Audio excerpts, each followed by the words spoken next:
Hello বন্ধুরা, তোমরা সবাই কেমন আছো? আশা করি ভালো আছো। আমিও ভালো আছি। আজকে সকাল সকাল স্নান করে পুজো দিয়ে নিলাম, কারণ তো আজকে বৃহস্পতিবার, লক্ষ্মীর বার, তার জন্য। তারপর চা খেয়ে নিলাম, চা বিস্কিট। তারপর রান্না করতে চলে এলাম। ভাত, কুমড়ো সিদ্ধ, তারপর কুমড়ো ভাজা, করলা ভাজা। সেটিতে ডালটা বসিয়ে দিয়েছি, তারপর কুমড়ো ভাজছি।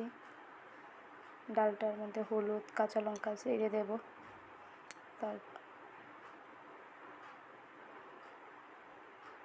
তারপর ডাল সম্বাস দেবো, কাঁচা শুকনো মরিচ, তেজপাতা, আদা, জিরে দিয়ে।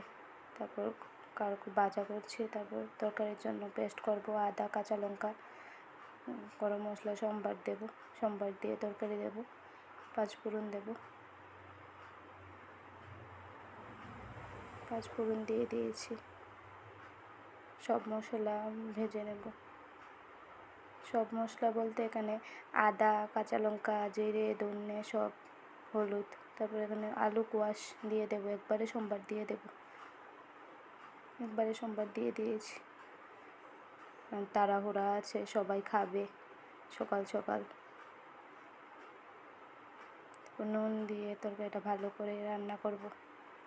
চলো, আজকে এই পর্যন্তই।